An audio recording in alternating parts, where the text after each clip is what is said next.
Everyone, welcome back to chemistry tactics. आज हम शुरू करने वाले हैं केमिस्ट्री से रिलेटेड एक इम्पोर्टेंट टॉपिक जिसका नाम है common ion effect. Common ion effect, उसके बाद फिर हम सॉल्युबिलिटी और सॉल्युबिलिटी प्रोडक्ट को भी देखेंगे क्या होते हैं। तो सबसे पहले तो यही स्टार्ट करते हैं, क्या होता है कॉमन आयन इफेक्ट, कैसे यूज होता है लैब्स में और इन डेली लाइफ में क्या यूज है इसका, वो भी हम देखेंगे। इसके एप्लीकेशंस क्या होती हैं वो सब। Okay, so first start with common ion effect. इसको समझने के लिए सबसे पहले हमें एक एग्जांपल लेना होगा। मान लेते हैं कि हमारे पास एक H2S ये दिया हुआ है और ये है हमारा एक वीक इलेक्ट्रोलाइट, ठीक है। अब यहाँ पर वीक, स्ट्रॉन्ग इलेक्ट्रोलाइट या फिर इलेक्ट्रोलाइट ही क्या होते हैं, इन सब के बारे में भी हमें जानना पड़ेगा, थोड़ा सा पता भी होगा। इलेक्ट्रोलाइट क्या होते हैं हमारे, इलेक्ट्रोलाइट्स हमारे होते हैं जो रेडिकल्स होते हैं, लाइक जो भी हमारे पॉजिटिव जो कैटायंस होते हैं, जो अनायंस होते हैं, उन सबको हम इलेक्ट्रोलाइट बोलते हैं। और ये कैसे मिलता है हमें, जैसे हमारा कोई सॉल्ट है, मान लो NaCl, राइट। इस सॉल्ट को जब हमने ब्रेक किया तो ये हमारा सॉल्यूशन में, जब इसको वाटर में डिसॉल्व किया तो ये सॉल्यूशन में हमें देगा Na+ एंड Cl-। तो यहाँ पर डिफरेंस क्या हुआ कि ये तो है हमारा सॉल्ट, तो NaCl यहाँ पर क्या है, एक सॉल्ट है, और ये जो Na+Cl- में जब डिसोशिएट हो जाता है तो ये क्या बन जाता है, इलेक्ट्रोलाइट। Na+Cl- ये बन जाते हैं हमारे इलेक्ट्रोलाइट। तो हम ये कह सकते हैं कि सॉल्ट और इलेक्ट्रोलाइट क्या एक ही चीज है? नहीं, एक चीज नहीं है, लेकिन हाँ सारे जो इलेक्ट्रोलाइट्स होते हैं वो सॉल्ट से ही बनते हैं। यानी कि सॉल्ट तो हमारी एक हो गई सॉलिड फॉर्म, जैसे कि हमारा NaCl है, नॉर्मल सॉल्ट, कॉमन सॉल्ट जो यूज करते हैं किचन में, वो वाला NaCl सॉल्ट। इस सॉल्ट को जब हमने सॉल्यूशन में किसी वाटर में डिसॉल्व किया तो ये ब्रेक हो गया into its cation and अनायन Na+ and Cl-। ये जो Na+Cl- है ये चीज इलेक्ट्रोलाइट है, राइट। अब वीक और स्ट्रॉन्ग इलेक्ट्रोलाइट का क्या मतलब है, कुछ इलेक्ट्रोलाइट ऐसे होते हैं जो कम्प्लीटली डिसोशिएट हो जाते हैं अपने सॉलिड, अपने कैटायंस एंड अनायंस में। तो यहाँ पर इलेक्ट्रोलाइट तो पता चल गई क्या होते हैं, कैटायन और अनायन फॉर्म में, लेकिन वीक और स्ट्रॉन्ग इलेक्ट्रोलाइट का क्या मतलब होता है। देखो, कुछ सॉल्ट ऐसे होते हैं जो कम्प्लीटली डिसोशिएट हो जाते हैं अपने कैटायंस एंड अनायंस में। तो जो कम्प्लीटली डिसोशिएट हो जाएंगे वो तो हो जाएंगे हमारे स्ट्रॉन्ग इलेक्ट्रोलाइट, और जो कम्प्लीटली डिसोशिएट नहीं होते वो होते हैं हमारे वीक इलेक्ट्रोलाइट। जैसे कि H2S है यहाँ पर, ये क्या है हमारा वीक इलेक्ट्रोलाइट। तो ये सब कैसे पता चलता है कि कोई इलेक्ट्रोलाइट जो है स्ट्रॉन्ग है, वीक है, ये सब कैसे पता चलेगा। तो देखो, अगर हमें स्ट्रॉन्ग या वीक इलेक्ट्रोलाइट को देखना है तो उसके लिए एक तो टर्म आती है हमारी इसका डिसोसिएशन कांस्टेंट, उससे हमें पता चल जाता है, इनकी कुछ वैल्यूज होती है, उससे पता चलता है। लेकिन जनरली हम क्या कर सकते हैं कि इलेक्ट्रोलाइट वीक है या स्ट्रॉन्ग, उसके लिए हम कर सकते हैं एक कंडक्टिविटी टेस्ट। कंडक्टिविटी टेस्ट का मतलब होता है कि जो हमारा इलेक्ट्रोलाइट होगा उसको हमें सॉल्यूशन में डालना है, उसमें हमें इलेक्ट्रोड्स लगाने हैं, वहां पर हमें देखना है कि जो कंडक्टिविटी कितनी आ रही है, वो आयंस कितनी वहां पर कंडक्टिविटी जनरेट कर रहे हैं। कंडक्टिविटी अगर ज्यादा होगी तो यानी वो स्ट्रॉन्ग इलेक्ट्रोलाइट है, और कंडक्टिविटी अगर कम होगी तो वो वीक इलेक्ट्रोलाइट है। वहां से हमें ये चीज पता चल जाती है। अब यहाँ पर हमने लिया है H2S वीक इलेक्ट्रोलाइट, तो क्योंकि जब NaCl हमने स्ट्रॉन्ग इलेक्ट्रोलाइट लिया था तो वो कम्प्लीटली डिसोशिएट हो रहा था, यानी रिएक्शन फॉरवर्ड हो रही थी, वहां पर Na+Cl- बन रहे थे। अब H2S के केस में क्या होगा, रिएक्शन जो होगी वो इक्विलिब्रियम में होगी, इस तरीके से, यानी यहाँ पर बीच में इक्विलिब्रियम आएगा। इक्विलिब्रियम का मतलब क्या होता है, जैसे कोई बैलेंस होती है ना, तराजू होता है जैसे, तो उसमें क्या होता है बैलेंस, एक साइड दूसरी साइड दोनों बैलेंस, जिसपे वेट ज्यादा हो जाएगा वो नीचे की साइड हो जाएगा। तो लेकिन यहाँ पर क्या हो रहा है, इक्विलिब्रियम आ रहा है। इक्विलिब्रियम पॉइंट क्या होता है, जब हमारी दोनों चीज इक्वल हो गई, मान लो उस तराजू में बैलेंस में दोनों वेट इक्वल हो गए तो वो बीच में रह जाएगा, राइट। तो यहाँ पर भी वही काम करना है, इसको एक इस तरीके से बैलेंस करना है इक्वेशन को कि वो इक्विलिब्रियम में रहे, ये साइड भी और ये साइड भी। कैसे रह सकती है, देखो, इसका मतलब ये है होगा कि रिएक्शन जो है वो आगे भी चल रही है और रिएक्शन पीछे भी चल रही है। मतलब कि ये वीक इलेक्ट्रोलाइट क्या करते हैं, कम्प्लीटली डिसोशिएट नहीं होते हैं। अगर इनको हम सॉल्यूशन में डिसॉल्व भी करते हैं तो कुछ फॉर्म H+ रह जाती है और कुछ फॉर्म H+HS- की आती है, ठीक है। अगर वहां पर आयंस का अमाउंट ज्यादा हो गया, मान लो कि सॉल्यूशन में H+ या HS- उससे ज्यादा हो गई तो फिर जो रिएक्शन है वो बैकवर्ड होने लगेगी, यानी वहां पर ऐसा हो ही नहीं सकता। यहाँ पर ऑलरेडी फिक्स है कि इतने H+ और इतने HS- ही डिसोशिएट हो सकते हैं, उससे ज्यादा नहीं हो सकते। इतने ही H+ और इतने ही HS- वहां पर डिसोशिएट हो सकते हैं। लेकिन अगर ज्यादा हो गए उस अमाउंट से, जितना डिसोसिएशन होना है उससे ज्यादा अगर अमाउंट हो जाता है H+ या HS- का, तो फिर रिएक्शन बैकवर्ड होने लगती है, यानी कि फिर से वो हमारा H2S की फॉर्म में आने लगता है। तो ये तो एक बेसिक चीज होती है कि इस तरीके से इक्विलिब्रियम एस्टेब्लिश होता है। तो यहाँ पर हम क्या ले रहे हैं, कॉमन आयन इफेक्ट की बात करें तो हम यहाँ पर क्या कर रहे हैं, हमारे पास दो आयन्स आ गए H+ एंड HS-। अब हमने क्या किया, रिएक्शन में HCl ऐड कर दिया।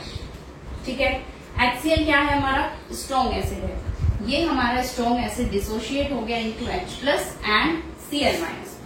ठीक है, अब ये H+ और Cl- में जब डिसोशिएट हो गया तो ये जो H+ है, देखो एक सॉल्यूशन है उसमें यहाँ पर H2S है, ऊपर से हमने HCl भी ऐड कर दिया। कुछ तो H+ पहले से हैं, कुछ इसके H+ और ऐड हो गए, तो अब क्या हो गया, जितने होने थे H+ उससे ज्यादा हो गए सॉल्यूशन में। अब सॉल्यूशन में ये तो नहीं कह सकते कि ये HCl की ही H+ है, ये H2S की H+ है तो H+ ही ना। H+ मतलब एसिड सॉल्यूशन। तो यहाँ पर हम ये कह रहे हैं कि अब H+ की जो वैल्यू है वो ज्यादा हो गई, ज्यादा H+ यहाँ पर आ चुके हैं। तो ऐसा तो होना नहीं था क्योंकि इक्विलिब्रियम था, इक्विलिब्रियम तो रहना ही था। अब इक्विलिब्रियम कैसे रह जाएगा, जब रिएक्शन में H+ ज्यादा हो गए हैं। अब मान लो कि जो आपका बैलेंस था, तराजू था, उसमें अगर बैलेंस कर रहे हो तो वेट इक्वल रखने हैं। एक वेट अगर ज्यादा कर दिया तो वो नीचे हो जाएगा ना। तो अब कैसे दोनों एक साथ रहेंगे, नहीं रह सकते ना। वही चीज यहाँ पर हो रही है, अगर यहाँ पर H+ बढ़ा दिए तो फिर ये रिएक्शन इस तरीके से कैसे हो जाएगी, इक्विलिब्रियम यहाँ डिस्टर्ब हो गया। तो यानी कि जब H+ बढ़ गए तो ये रिएक्शन बैकवर्ड होने लगेगी। ठीक है, यानी कि जो H+ HS- थे अब वो H2S में बनने लगेंगे। ठीक है, तो यहाँ पर इससे होगा क्या, जो H+ है वो दोबारा H2S बनने लगेंगे।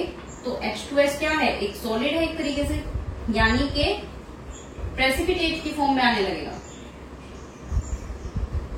H2S जो है वो एक सॉलिड चीज है, वो जब डिसॉल्व नहीं हो रहा है, आयंस में डिसोशिएट ही नहीं हो रहा है, तो वो सॉलिड फॉर्म में रहने वाला है। और कोई भी चीज सॉल्यूशन में सॉलिड फॉर्म में है तो यानी वो प्रेसिपिटेट है। तो ये H2S जो है एक प्रेसिपिटेट की फॉर्म में आने लगेगा, और क्योंकि डिसोशिएशन कम हो रहा है तो फिर सल्फाइड आयन भी कम होंगे। तो यहाँ पर HS- जो है हमारे आयंस वो भी डिक्रीज हो जाएंगे। ठीक है, तो ऐसा करने से होगा क्या, जो टोटल आपका जो सॉल्यूशन है उसकी सॉल्युबिलिटी कम हो जाएगी, सॉल्युबिलिटी डिक्रीजेस। इसकी जो सॉल्युबिलिटी है वो डिक्रीज कर जाएगी। अब यहाँ पर इसी पूरे प्रोसेस को कहा गया है कॉमन आयन इफेक्ट। और कॉमन आयन क्यों कहा है, क्योंकि सॉल्युबिलिटी में डिक्रीज आया है। किसकी वजह से, कॉमन आयन की वजह से। यहाँ पर भी H+ था और यहाँ पर भी H+, दोनों सेम ही है ना। तो दोनों सेम आयंस की होने की वजह से यहाँ पर ऐसा हुआ है कि रिएक्शन बैकवर्ड होने लगी है, सॉल्युबिलिटी डिक्रीज होने लगी है और प्रेसिपिटेट बनने स्टार्ट हो गई। ठीक है, तो कॉमन आयन इफेक्ट की वजह से ऐसा होता है। तो अगर हम इसको पूरा इसका एक कंक्लूजन निकालें तो क्या कह सकते हैं हम, कि किसी एक डिसोसिएशन की वजह से दूसरे का डिसोसिएशन कम हो जाना, यही होता है कॉमन आयन इफेक्ट। यानी HCl जब डिसोशिएट हुआ है तो इसके डिसोसिएशन की वजह से इसका डिसोसिएशन कम हो गया। अब ये हमारा प्रेसिपिटेट फॉर्म में आने लगा है, इसकी सॉल्युबिलिटी डिक्रीज होने लगी है। तो ये सब होता है हमारा कॉमन आयन इफेक्ट। ओके, चलो, तो कॉमन आयन इफेक्ट की यूज क्या होते हैं, एप्लीकेशंस क्या होती है, कहाँ पर हम इनको डेली लाइफ में यूज करते हैं, उसके बारे में भी बताऊंगी। पहले सॉल्युबिलिटी टर्म को देख लेते हैं क्या होती है। सॉल्युबिलिटी मतलब addition of solute into the solvent, यही तो सॉल्युबिलिटी होती है। कोई भी चीज आप किसी मिक्सचर को किसी वाटर में या फिर किसी सॉल्वेंट में अगर डिसॉल्व करते हो तो वो कैसे डिसॉल्व हो रहा है, कब तक डिसॉल्व हो रहा है, उसका कितना अमाउंट डिसॉल्व हो रहा है, वो उसकी सॉल्युबिलिटी होती है।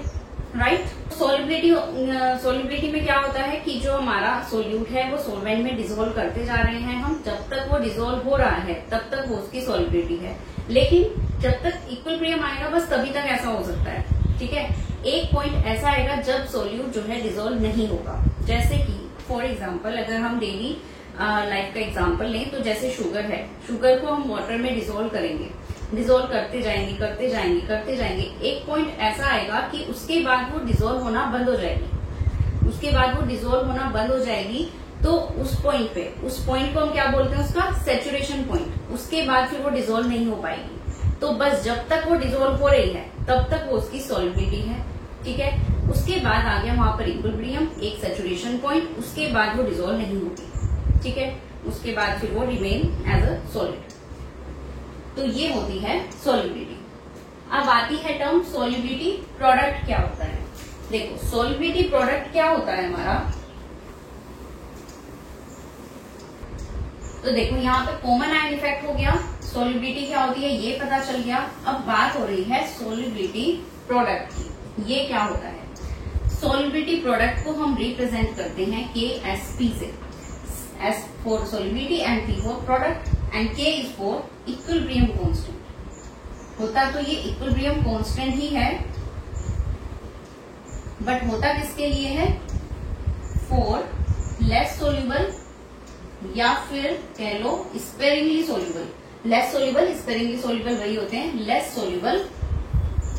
Soluble salts. कुछ सॉल्ट ऐसे होते हैं जो लेस सोल्यूबल होते हैं, जैसे कॉमन हमारा क्या होता है NaCl, कॉमन सॉल्ट होता है, वो तो कम्प्लीटली डिसोशिएट भी हो जाता है हमारा और उसका जो है कम्प्लीटली सोल्यूबल भी हो जाता है। लेकिन यहाँ पर वो वाले सॉल्ट की बात कर रहे हैं जो कम्प्लीटली डिसोशिएट होते तो हैं लेकिन एक इक्विलिब्रियम में रहते हैं, कंप्लीटली नहीं डिसोशिएट होते, डिसोशिएट तो होते हैं लेकिन हमारे वीक इलेक्ट्रोलाइट की तरह होते हैं। तो ये वाले जो सॉल्ट होते हैं ये हमारे इस तरह इक्विलिब्रियम में रहते हैं। तो यहां से जो इसका इक्विलिब्रियम कांस्टेंट आता है KSP, वो क्या होता है, product of concentration of ions, ठीक है। तो KSP हम क्या कह सकते हैं, product of the molar concentrations of ions in solution, ठीक है। इनका प्रोडक्ट होता है, इसको बोलते हैं हम KSP। अब मान लो कोई हमारा इस तरीके का MN, इस तरह का कोई होगा जहां पे हमारा ये जैसे होता है ना CaCl2 इस टाइप का होता है। तो यहाँ पर Ca1 Cl2 यहाँ पे ऐसे, तो यहाँ पर भी X कुछ भी हो सकता है, Y कुछ भी हो सकता है। मतलब एक सॉल्ट का फॉर्मूला होगा, एक कंपाउंड होगा कोई, उसका एक फॉर्मूला होगा, उसको जब हम यहाँ पर डिसोशिएट करेंगे तो वो कैसे डिसोशिएट होने वाला है, जो ये वाली वैल्यू है उसकी वो तो आने वाली है यहाँ पर। यहाँ पर देखो 1 1 थे इसलिए यहाँ भी 1 आ गया, यहाँ भी 1 हो गया। यहाँ पर मान लो कि कुछ X अमाउंट होगा तो इसको हम लिखेंगे XN, और यहाँ पे जो होता है जैसे यहाँ 1 था तो 1 प्लस आ गया था, तो यहाँ पर भी क्या आएगा Y प्लस, ठीक है। और प्लस ये नहीं लगाना, सो प्लस इस वाले का जितना कोफिशिएंट है वो यहाँ पे एंड N X माइनस, इसी तरीके से वो लिखते हैं। अब मान लो इसको हमने CaCl2 को ऐसे लिखना है तो हम कैसे करेंगे, Ca2 प्लस, 2 प्लस कहाँ से आया, जो ये वाला Cl के पास 2 थे यहाँ से आया, यहाँ पे तो 1 है ही तो यहाँ पे भी 1 आ गया, प्लस इस वाले का कोफिशिएंट 2 और Cl, और माइनस 1 कहाँ से आया, यहाँ से। इसी तरह डिसोशिएट होता है ये, ठीक है। तो यहाँ पर हमने एक जनरल फॉर्मूला लिख दिया इसको डिसोशिएट करने का कि इस तरीके से मान लो डिसोशिएट हो रहा है, ठीक है। तो इसका जो सॉल्युबिलिटी प्रोडक्ट होगा वो क्या होगा, अगर हमें KSP निकालना है तो ये होगा क्या, देखो जो भी आपकी मोलर कॉन्सेंट्रेशन है आयंस की यानी My प्लस और जो NX माइनस, उनके product to raise to the power of their coefficient, उनका जितना भी कोफिशिएंट होगा यानी कि ये वाला Y माइनस X और Y वो उनकी पावर बन जाएगा, राइट। ये जो यहाँ पर कोफिशिएंट्स लगे होते हैं ना, जैसे यहाँ पर 1 1 है, CaCl2 में हमने क्या देखा था, Ca2 प्लस 2Cl माइनस, तो यहाँ पर ये जो 2 था, ये 1 था, ये क्या होते हैं, इनको हम बोलते हैं स्टोइकियोमेट्रिक कोफिशिएंट।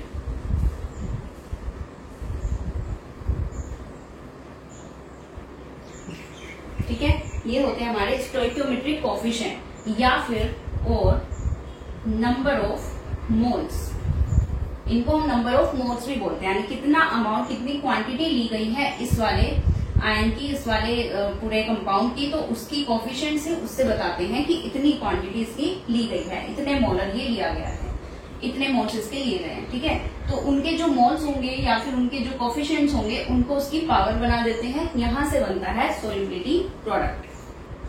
तो कोफिशिएंट या स्टोइकियोमेट्रिक कोफिशिएंट क्या बताते हैं, नंबर ऑफ मोल्स रिएक्टेंट के या प्रोडक्ट के, कि उनकी कितनी क्वांटिटी ली गई है वो बताते हैं। ठीक है, तो सोल्युबिलिटी प्रोडक्ट और सोल्युबिलिटी में क्या डिफरेंस है तो दोनों एक ही चीज ना, ये सोल्युबिलिटी भी सोल्युबिलिटी प्रोडक्ट से रिलेटेड है, क्योंकि अगर केएसपी की वैल्यू ज्यादा होगी तो सोल्युबिलिटी भी ज्यादा होगी, सोल्युबिलिटी ज्यादा होगी तो केएसपी भी ज्यादा होगी, या फिर दोनों में से कोई भी एक चीज कम हुई तो दूसरी भी कम हो जाएगी। तो ये क्या डिफरेंस होता है, देखो सोल्युबिलिटी का मतलब तो होता है सिंपल डिसॉल्व करना, आपका जो भी सोल्यूट है सोलवेंट में जितना डिसॉल्व हो रहा है उसको, उस प्रोसेस को बोल रहे हैं सोल्युबिलिटी। उसकी सोल्युबिलिटी है कि वो डिसॉल्व हो रहा है या नहीं हो रहा है, राइट, वो सोल्युबिलिटी हो गई। कोई भी सोल्यूट सोलवेंट में तब तक ही सोल्यूबल है जब तक इक्विलिब्रियम नहीं आ रहा है। तो अगर हम जैसे शुगर का केस ले लेते तो एक पॉइंट ऐसा है उसके बाद शुगर डिसॉल्व होना बंद हो जाएगी, तो वो पॉइंट यानी कि उसका सैचुरेशन पॉइंट आ गया है, यानी कि वहां इक्विलिब्रियम आ गया है। ठीक है, तो उस इक्विलिब्रियम के बाद में क्या होगा कि वो जो सोल्यूट है वो डिसॉल्व होना बंद हो जाएगा, उसके प्रेसिपिटेट बनने शुरू हो जाएंगे।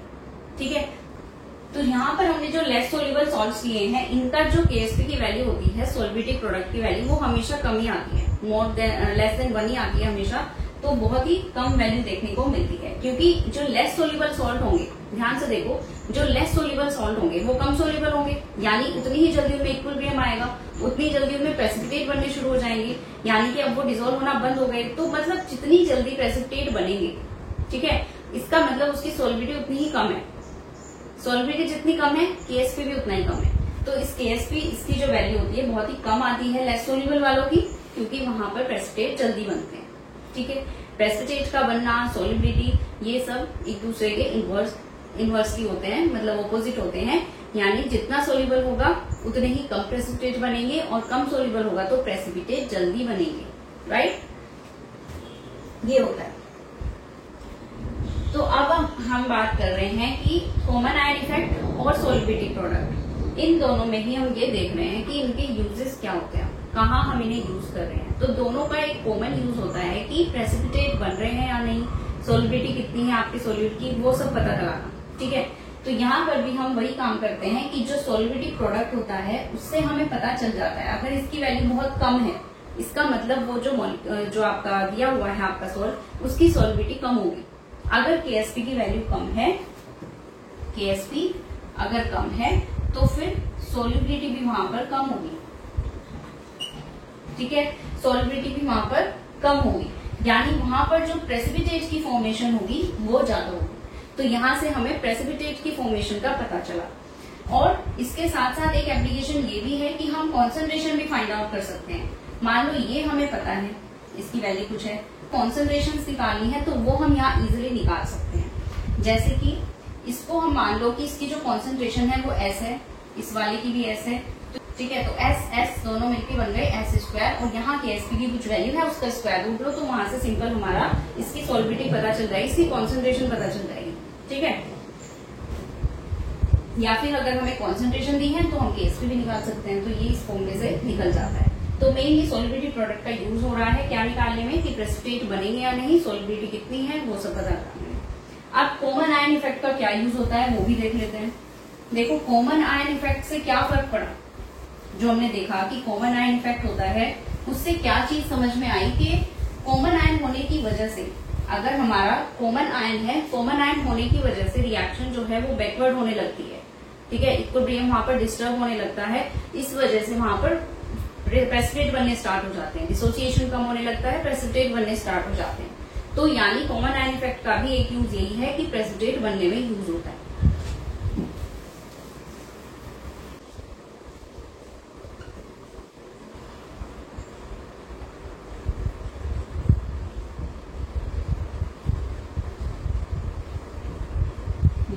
Of common ion effect.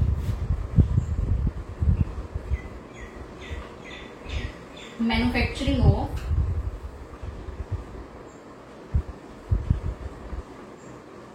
Baking soda. देखो बेकिंग सोडा क्या होता है, NaHCO3, ठीक है। बेकिंग सोडा हमारा कैसा होता है, देखा ही होगा आपने, किस तरह का होता है, व्हाइट से छोटे छोटे से पार्टिकल होते हैं व्हाइट कलर के।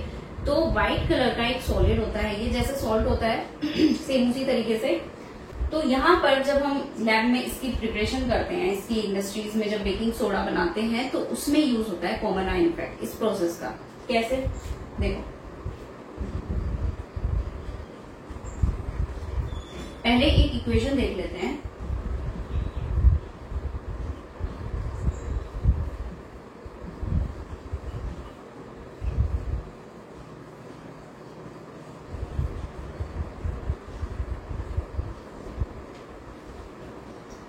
ये बन गया हमारा NaHCO3, ओके, या NH4Cl, ठीक है।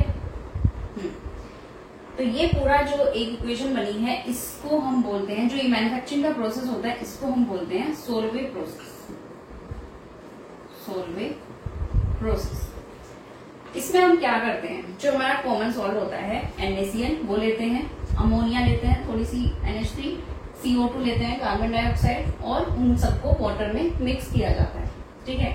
ऐसा करने के बाद में होता क्या है, हमारा NaHCO3 प्रोड्यूस होता है और NH4Cl हमारा एक बाई प्रोडक्ट वहां पर मिलता है, जिसमें हम कुछ मेथड अपना के वहां से अमोनिया को रिसाइकल कर देते हैं, मतलब अमोनिया को दोबारा से यूज करने के लिए उसको एक्सट्रैक्ट कर देते हैं। तो ये सब जो प्रोसेस हो रहा है इसमें कॉमन आयन इफेक्ट कैसे हुआ है, यहाँ पे देखो, ये जो हमारा NaCl था Na+ और Cl- में डिसोशिएट हो रहा है, ठीक है। NaHCO3 में यहाँ पर भी Na+ है, तो यहाँ पर Na+ आने की वजह से क्या हुआ है, कॉमन आयन इफेक्ट हो गया ना, कॉमन आयन हो गए दोनों, Na+ सेम ही तरह के आयन है, तो Na+ क्या करेंगे दोनों, फिर से वही चीज होगी, क्योंकि कॉमन आयन की वजह से एक की जो डिसोसिएशन है वो कम होती चली जाएगी, यानी यहाँ पर जो हमारा NaHCO3 है उसमें डिसोसिएशन कम होनी स्टार्ट हो जाएगी, तो ये Na+ जो है वो डिसोशिएट नहीं होंगे, HCO3- उनकी भी सॉल्युबिलिटी कम हो जाएगी, तो यानी अब ये जो चीज है हमारी वो हमें एक प्रेसिपिटेट की फॉर्म में मिलने लगेगी। ये वाली चीज जो है वो प्रेसिपिटेट की फॉर्म में मिलने लगेगी, जस्ट बिकॉज ऑफ यहाँ पर भी Na+ है और यहाँ पर भी Na+ है, ठीक है। तो कॉमन आयन की वजह से इसकी जो सॉल्युबिलिटी है वो कम हो जाती है, वो हमें एक प्रेसिपिटेट की फॉर्म में अलग से मिल जाता है, फिर इसको ड्राई किया जाता है और उसके बाद हमें ये बेकिंग सोडा मिलता है, ओके। तो ये इस तरह का प्रोसेस, ये तो एक है बेकिंग सोडा की मैन्युफैक्चरिंग, ऐसे पता नहीं कितनी चीजों की मैन्युफैक्चरिंग होती है इस प्रोसेस के थ्रू, कॉमन आयन इफेक्ट, ठीक है, एंड सॉल्युबिलिटी प्रोडक्ट, ये सब एक दूसरे से इंटरकनेक्टेड है, ओके। तो इस तरीके से प्रोसेस होता है। अब एक चीज आती है हमारे पास आयनिक प्रोडक्ट। देखो ये कॉमन सा क्वेश्चन है कि आयनिक प्रोडक्ट क्या होता है, ये इसलिए बता रही हूँ क्योंकि आयनिक प्रोडक्ट और सॉल्युबिलिटी प्रोडक्ट दोनों ही यहाँ पर प्रोडक्ट दिख रहे हैं, तो क्या ये सेम है, डिफरेंट है, इससे रिलेटेड ही है ये, कैसे है। देखो आयनिक प्रोडक्ट जो होता है हमारा वो होता तो इसी तरह का है, प्रोडक्ट ऑफ कॉन्सेंट्रेशन ही होता है जैसे हमारा सॉल्युबिलिटी प्रोडक्ट होता है, लेकिन इसमें डिफरेंस ये होता है, इसको हम Kw से रिप्रेजेंट करते हैं और उसको हम Ksp से रिप्रेजेंट करते हैं, क्योंकि ये सॉल्युबिलिटी प्रोडक्ट होता है किसी भी लेस सोल्यूबल सॉल्ट का, जबकि ये वाला जो आयनिक प्रोडक्ट होता है ये होता है वाटर का, क्योंकि वाटर का सॉल्युबिलिटी प्रोडक्ट नहीं हो सकता ना, सॉल्युबिलिटी प्रोडक्ट तो किसी सोल्यूबल सॉल्ट का होता है, कोई भी चीज जो सोल्यूबल होगी उसका होता है। अब वाटर कोई चीज सोल्यूबल चीज थोड़ी ना है, वो तो एक सोलवेंट है जो चीजों को सोल्यूबल करता है अपने में, ना कि कहीं जाके सोल्यूबल हो जाता है। तो इसलिए ये चीज, इसमें ये डिफरेंस है कि आयनिक प्रोडक्ट जो होता है वो Kw वो वाटर का होता है, एंड जो सॉल्युबिलिटी प्रोडक्ट होता है वो किसी लेस सोल्यूबल सॉल्ट का होता है, राइट। अगर इसकी वैल्यू भी देखनी है तो वो ये होती है, आयनिक प्रोडक्ट जो होता है वाटर का वो होता है 10⁻⁻⁴, जैसे वाटर होता है ना हमारा H2O H+ plus OH minus, इस तरीके से। तो हम यहाँ पर अगर KW आयनिक प्रोडक्ट लिखेंगे तो क्या आएगा, H प्लस, इसके जो मोलर कॉन्सेंट्रेशन आ जाएगी H plus and OH minus की, राइट। तो एक तो डिफरेंस हमें पता चल गया कि किसके लिए होता है। एक और देख सकते हैं हम इसमें कि KSP से हमें प्रेसिपिटेट फॉर्मेशन का पता चलता है, ठीक है। प्रेसिपिटेट बनेंगे या नहीं, या फिर उसकी क्या सोलिबिलिटी है उसके बारे में पता चलता है किसी भी पर्टिकुलर टेम्परेचर पे।